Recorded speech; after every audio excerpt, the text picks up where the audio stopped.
Welcome to another episode of Husbands Watching Housewives. I'm Scott. And I'm Jeff. And we just watched an episode of The Real Housewives of Beverly Hills. Yes, reunion part 2.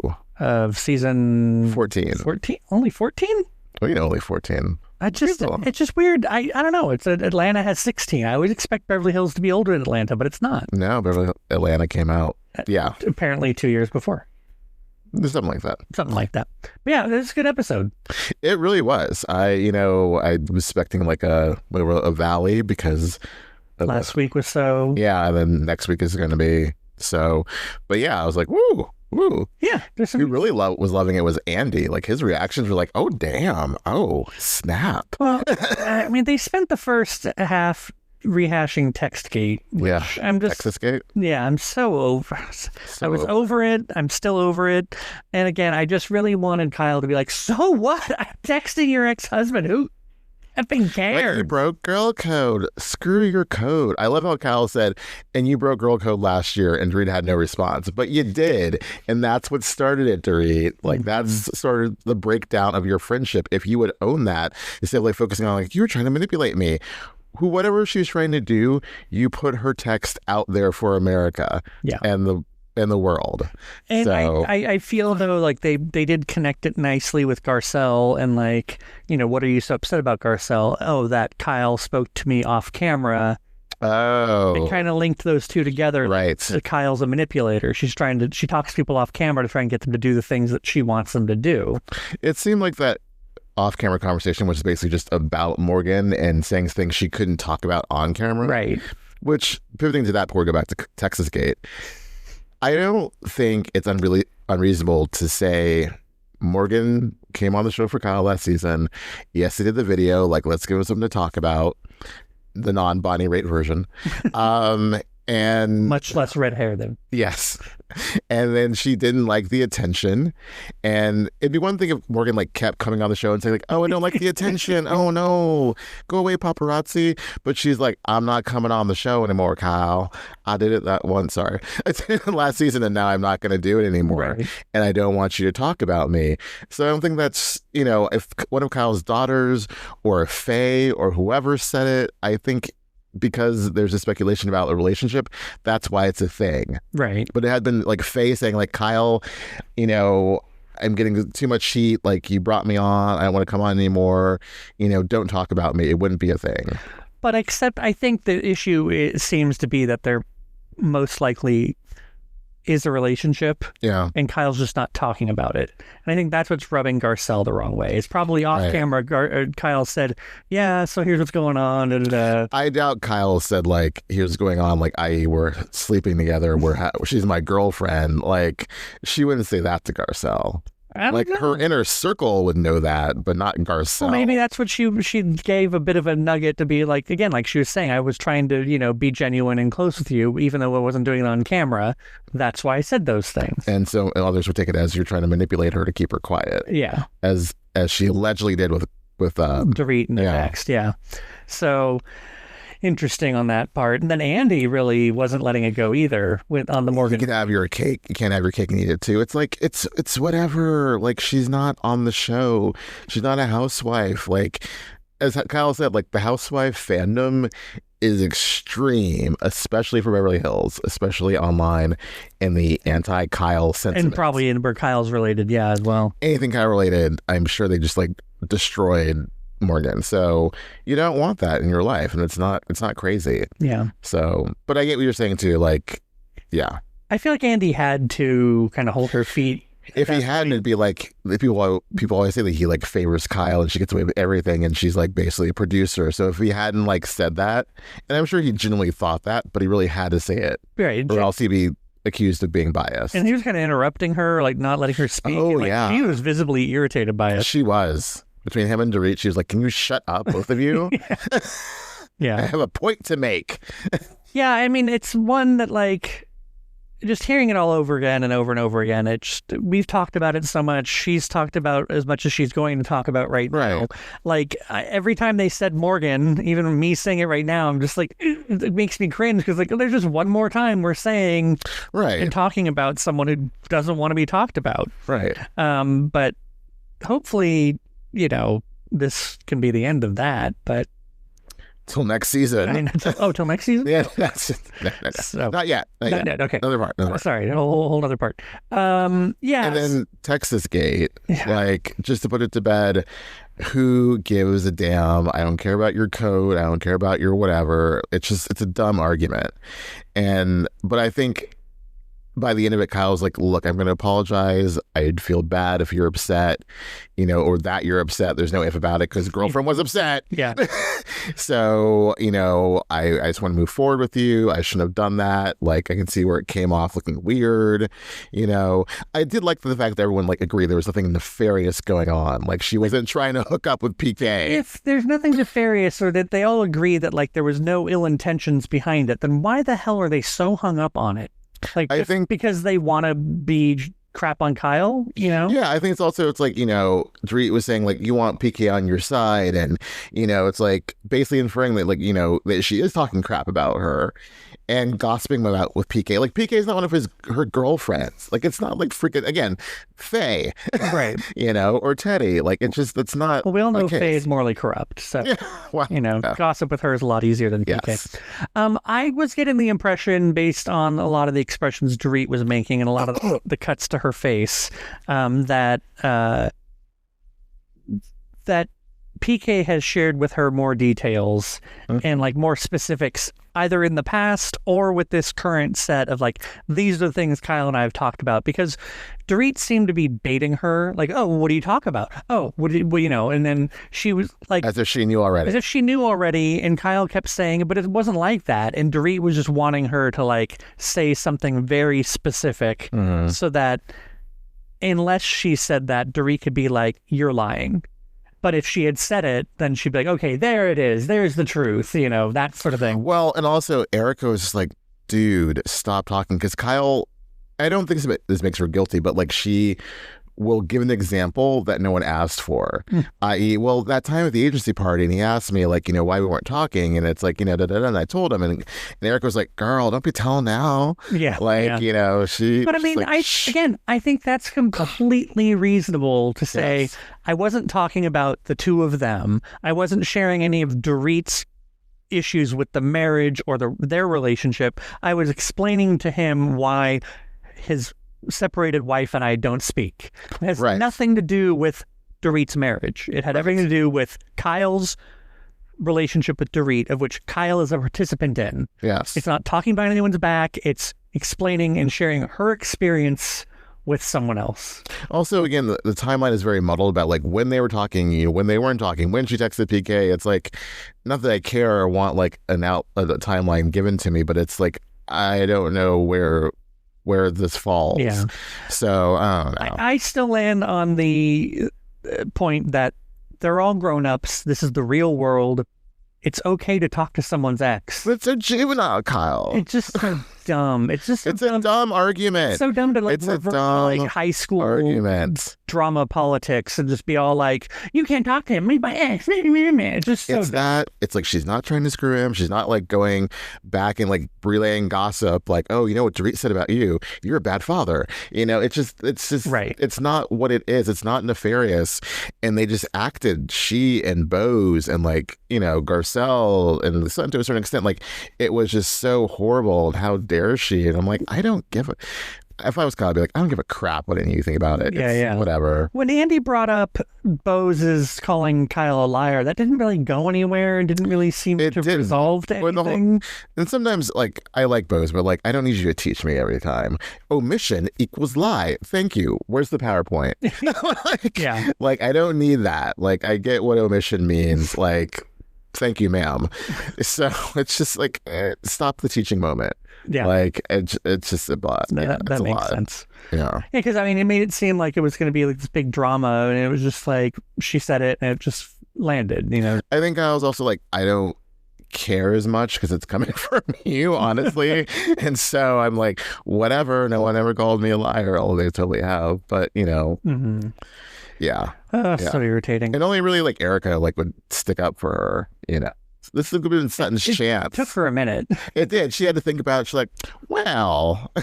I think she was waiting to see if anyone else was going to, and then she's like, it. I have to do Yes, she is my friend. Nah. But if I was Sutton, I'd be like, oh, this is my opportunity to be like, you know what? I think I've sat back and thought about it, and I don't think Kyle was being shady, and leave this one alone. Yeah.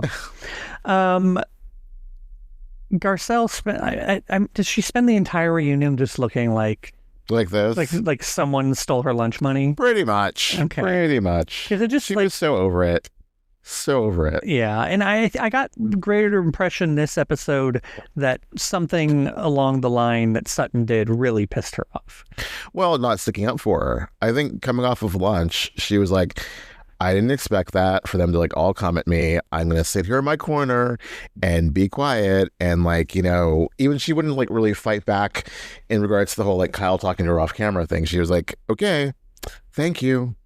Yeah. Like she was very resigned and I think mentally checking out.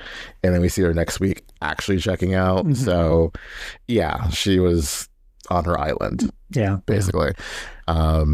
So then do they go straight from all that to bringing out Tilly? I think there's something before I feel Tilly. like there was as well, but we don't. We'll remember it as it goes. But no, Tilly coming out and being like, I'm a rich bitch was a great segment. Like, she's really fun. I think she apologized for being shady. I like that she just preemptively, like, I didn't mean to mean anything by that. Yeah, I thought it's really expensive. I was just being like, honest. I thought, yeah. Yeah. But like, she's like, I like explained about her purses and like, she's just so funny and like very light, and he needed that. Yeah, I think like there was a minute or two where like Andy kept trying to ask questions and she just kept talking, and it was just like, girl, calm it down. Yeah. Slow it down. But it worked, it fit. And then what did she before? Oh man, I was just there and I completely forgot what it was.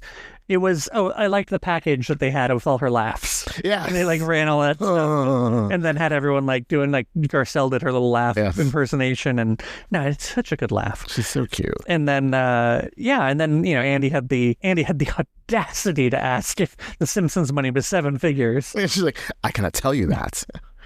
But she's like, it's actually 8. Yeah. It was good. It was good deduction though. But looking at all that jewelry, the jewelry she was wearing was a little much.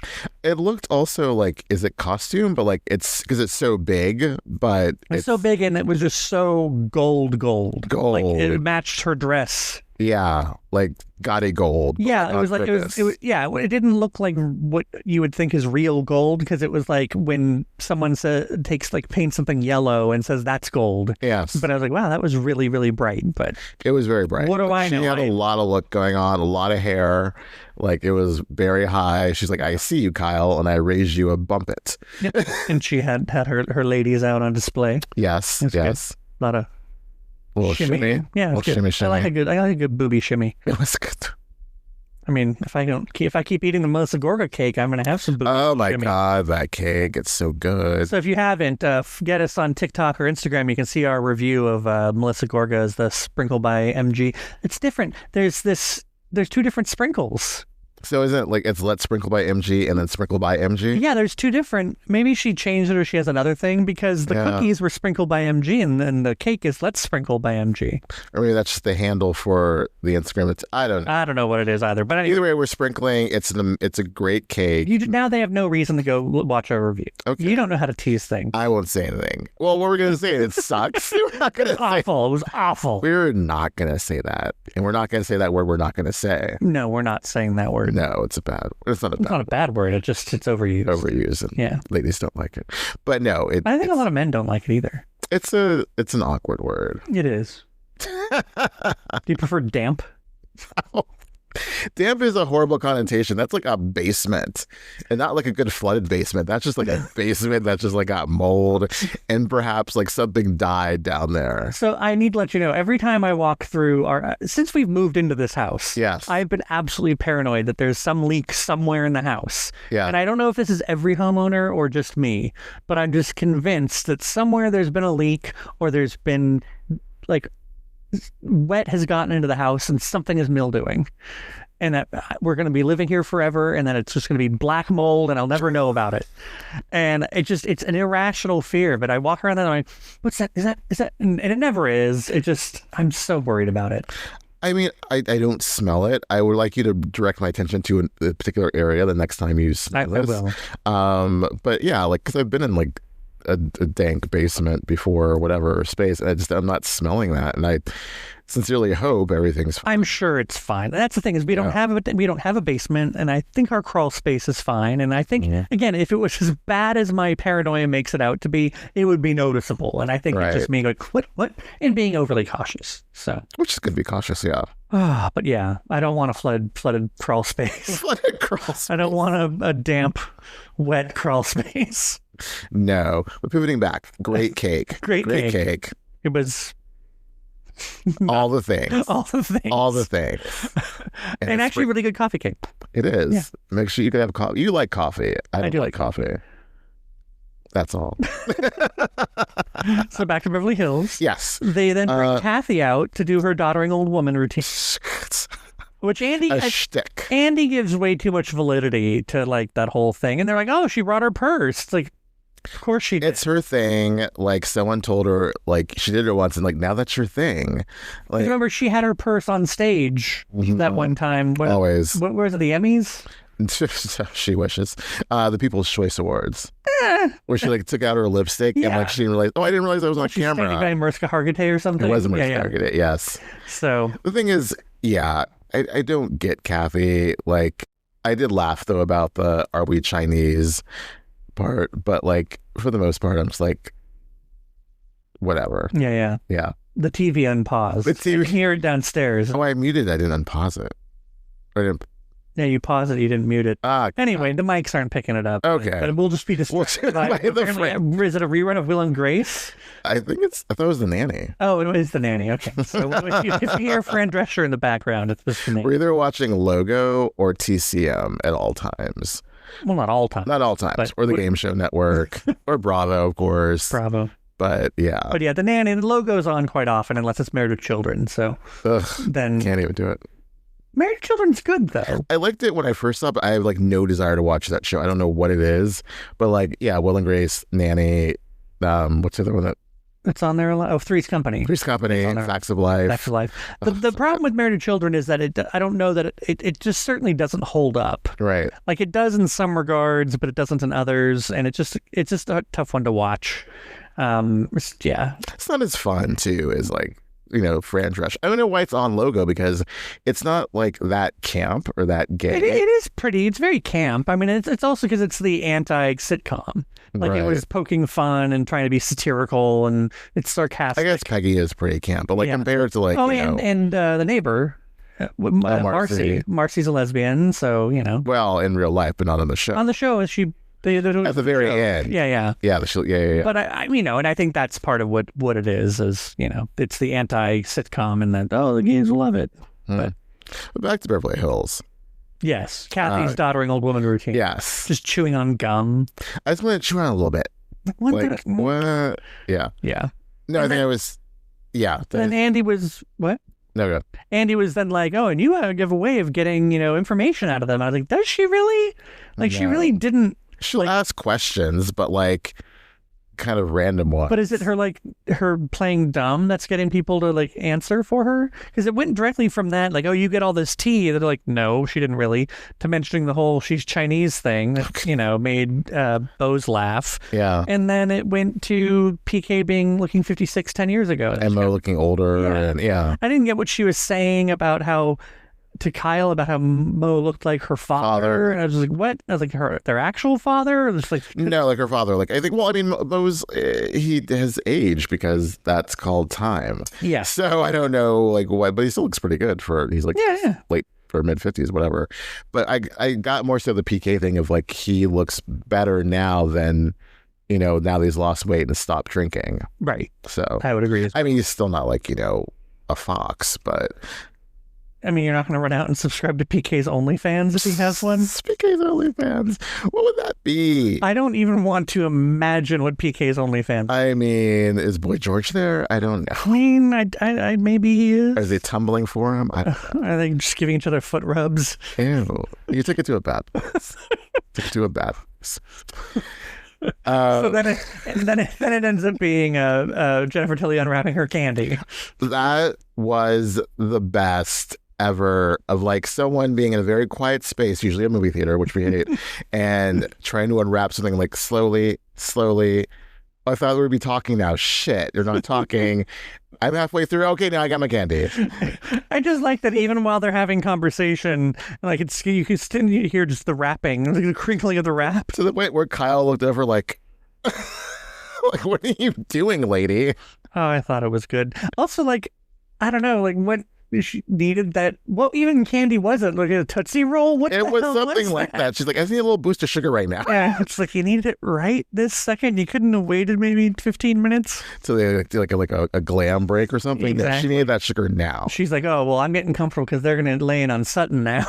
Well, when she said like, is Sutton on antidepressants? Is that what she on an anxiety medication? Garcelle's like, we're mic'd. Which I took as Garcelle's way of saying yes, absolutely. But we're mic'd, honey. Yeah.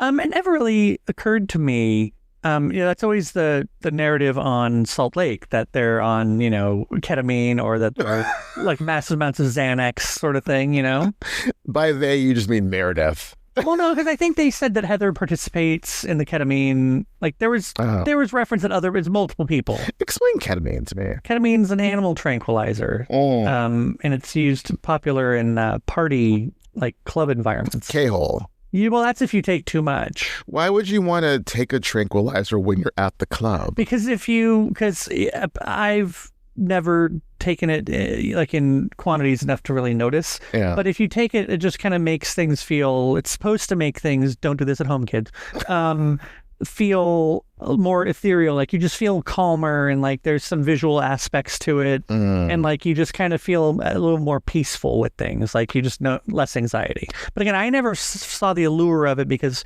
I think, I don't know, like those sorts of party drugs I was never really into, except maybe special occasions.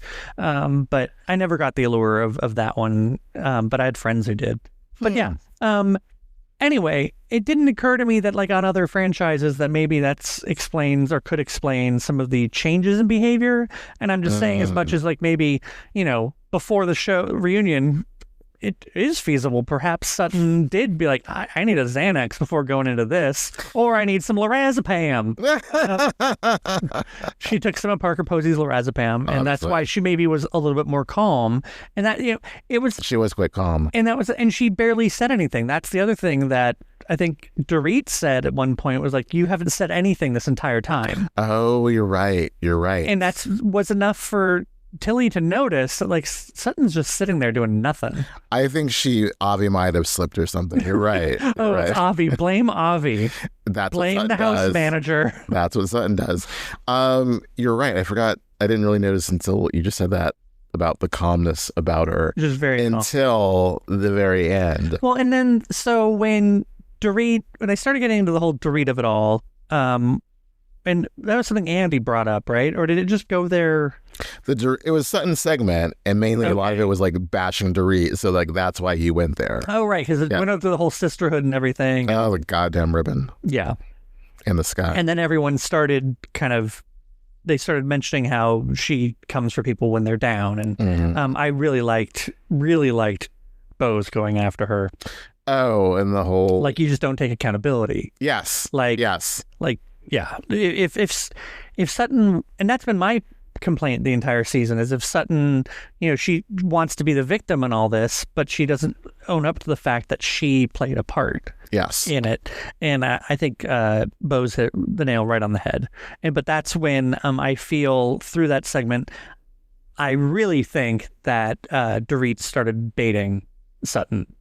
Trying to get a rise out of her so she can get that beady-eyed, name them. Beady-eyed. Well, that's what. Well, that's no. She like poked, and then when she finally said, "You buy people," that's when Sutton's like, "Oh no!" And then like it leaped out, and that's when Dorit's like, "There she is." Yeah. Like that was really like a Rena moment. And yes, like, ooh, you're so angry. Yeah, exactly. Yeah, exactly. She was like, "There she is. I got her." Yeah, and even Andy was like, "Oh snap." Yeah, and that's. I think what I want to see, I don't want to see more of that, but I want to understand more of that. And I'd like Sutton to speak towards why it's okay for her to snap like that and then turn around and pretend it never happened. Yeah. And that's what I really hope they get into next episode. She does. Like, she goes off and she's like, you know. So it makes me wonder how much of what Dorit was saying did Dorit actually believe? Like, does Dorit, I think all of it. Does Dorit really, you live on a main road? That's such a stupid thing. But the Queen of Sheba part, we love that. I mean, my mom would call people the Queen of Sheba, so I'm very partial to the metaphor. But even Andy was just like, that you're weaponizing her road. Yeah, she lives on a main street in Bel Air. Like, how awful is that? And it's like, no, you're right, because then it amped up. Like, I like the road I live on, and I'm surrounded by love, and you need to like give love to get love. Like, she was like Did escalating. She say that? Something to that effect. Like, I might have been distracted by Kyle dropping her crystal or something. Oh shit! I want that crystal. It's really pretty too. You want an amethyst crystal? We can get you one. We can get one on Amazon. Is that where she got it? I'm sure she got it from like a healer or some Reiki lady. Probably got enough goop or something. Goop. So, not goop. Is goop still a thing? Goop is still a thing. Gwyneth is on the cover of Vanity Fair. She has a movie coming out. Wow, I didn't expect you to call it a Gwyneth Paltrow fact. I didn't either. If I still got Vanity Fair, I'd be reading the article right now, or not really. No, it would be sitting on our coffee table collecting dust along with 18 other issues. Although, no, you were always really good at throwing out all the issues once the new Young Stars of Hollywood issue came out. The Hollywood issue is always my favorite issue, yeah. But I digress. But yeah, it kept escalating. I digress. Escalating and escalating until she finally got the reaction that she wanted. So yeah, so again, it makes me wonder if Dorit was just kind of saying things that would be purposely upsetting just to get the rise, or it's like she got the rise out of Sutton that she couldn't get out of Kyle. Yeah. And Kyle's like, no, honey, I know this game. Yeah. And you're not going to get me to like reach across this and go rent on you. And I think Andy even, asked Garcelle, like, you weren't standing up for Sutton. Like, is that what you were upset about? And Garcelle, like, yeah, I was. And so I think definitely next episode has all the makings of a Sutton kind of pile-on. Which I don't necessarily need. I think this was enough. I think they just need to hash it out, Sutton and Dorit, and then like move on. But I don't, as much as I don't like Sutton 90% of the time, 95% of the time, I don't want a pile on Sutton. Like I'm even over the wallet thing. I think everyone calling it disgusting. Mm-hmm. It's like, and she realized it was disgusting. We're cool. I didn't like the assist that Kathy gave. Like, we were talking about it the other day, and you said that was out of character. For one lucid moment. Yeah. But yeah, as much as we were talking about how we didn't like the pile-ons of, on the boat and everything, and how they didn't, I do want enough for Sutton to be accountable. Maybe she will be. I don't know. It could go either way. It was funny. She made a little joke about, how can I get out of the reunion this time? Yes, that was, yes. And then Erica was even like, yes. Erica was hilarious. Like, her facial reactions when Dorit said the whole thing about Sutton buying people, the jaw drop of like, this is so good. I'm going to be third seat more often. I just want to sit here. So the next episode has to be resolving this, Sutton Dorit thing a little bit. And then Kyle and Mo, the lady. Oh, yeah. And then it's Erica. A little bit of Tom. Yeah. And then finally the breakdown of Garcelle Beauvais. Well, it looks like that might just happen at the very, very end. Well, that's the thing, too. Tricky editors. I thought like she left mid-reunion, but she was like, I don't want to do the toast in the group shot. Screw y'all. I'm going home. Get me out of the strats and these sticky gloves. Yeah. Yeah. It's so weird. Yeah. So very weird. What? I can't remember what I was going to ask. So I think we covered everything. Now I'm looking at Tilly's necklace in this picture, and like it's a one of a kind, like commissioned by Cole Porter necklace. This picture does not do it justice. Like, first off, it doesn't even look blue in this. No. It looks like just clear diamonds. Exactly. But the one when they showed it on close-up, I was like, wow. It's like one of a kind, like this amazing piece of jewelry. I liked her talking about her Louis Vuitton bag. That was Andy. Yeah. But I like how she's like, it said, I like that she knows the Chiron. She's like, yes. The Chiron said it was 33. I had to call my person and be like, how much did I spend on that? 24. Yeah. But, the fact that it probably valued at that. Well, now the fact that she can sell it for more, I'm like, I didn't know it's like a house. Yeah. Oh, yeah. That's why a lot of like jewelry is an investment. Oh, that's in general. True. Like, that's true. Or art. Yeah. For men, it's watches primarily. That's why people buy expensive watches. Right. I have that friend who would finance watches. Or like that Tom Brady watch they wore at the Super Bowl. That was like hundreds of thousands of dollars for a watch. I mean, I don't even know the time that badly. No, not like a house payment or a house cost. Yeah, I mean, that's a house from in Indiana for $200,000. In Indiana, seriously. So something. Well, that was a good episode. It was really good. Again, surprisingly good. And for a reunion, it wasn't just like we're not sitting here like, what do we talk about? I mean, we're now. Not, we've talked too long, but we weren't like, there wasn't a lot of filler. It was like some fun stuff, some drama, some shady moments, and I think it's exactly what you want in a reunion. Yeah. So hopefully part 3 is just as good. They got to bring it. Do we want to talk about the Silly Kids of New York trailer? That's the name of the show. That's what I'm going to call it. I'm only bringing it up because, one, it came out today, right. And two, it seemed to have a lot of Seth and Meredith Marks in it. Yes. And that's a little too much for me. It was a lot. Like when Seth... Okay, so the setup, if you guys didn't see it, is that there's this show, Next Gen NYC, with like a lot of Bravo kids, i.e. Gia... Riley, Candy's daughter, Kim Zolciak's daughter, and Brooks, Meredith's son. Not to be confused with Brooks, Lisa Brooks from... or Brooks. Yeah, Carolyn Brooks is what I meant. Oh, yes, Brooks. Or Brooks, Vicky's boyfriend. Yeah. No, don't confuse them. No. And also... Isn't Whitney's son is also named Brooks? Oh, I think you're right. Yeah. So we mean Brooks Marks. Yeah. The one with the vocal fry. So have you seen my tracksuit? My mom fired me. Wow, that's really bad. But anyway, so they're trying to make it in New York, and like some other like friends along on the journey, some like celebrity related or friends along the journey, and it looks like a decent show. I think it'll be enjoyable, but again, if Meredith and Seth show up like every other episode, I'm gonna be so irritated. And I was saying they live in New York when they're not in Salt Lake filming because they don't actually own a house in Salt Lake. No shame. I'm just pointing it out. Yeah. So they probably will be around a lot. And as an assist, Teresa pops up, Candy pops up, Kim Zolciak pops up. It felt when I saw Teresa like sitting at the table there, it just felt like it's the first like day of college and like the parents are dropping the kids off. If it's that, I'm okay. It's a little cheesy, but I'm still okay. But we're going to give it a watch, right? Yes. Oh, for sure. Yeah. Do you know how many episodes they're supposed to be? Like 8, is my guess. Probably something like that. Yeah. Same as like Love Hotel or whatever. Because it's like the first season and see if it's going to stick. Right. I love that it's like Next Gen NYC, as if there could be other cities. Oh. Yeah. Think about that. Yeah. Which would be interesting. There's a lot of Nepo babies. I think also too, like, Nepo babies are such a huge thing. So like building off of that in a show is smart. Yeah. Wonder if they can get Ben Affleck's daughter on to be like, who the hell are you? Maybe they can get Jen Affleck. Oh, bring some real Mormon wives. Yes. Interesting. So yeah, it looks decent. We'll give it a watch. Yeah. It is Housewives related. Maybe we'll cover it. Like Love Hotel. We'll see how we feel. Yeah. I'm looking forward to there being a little downtime on the podcast.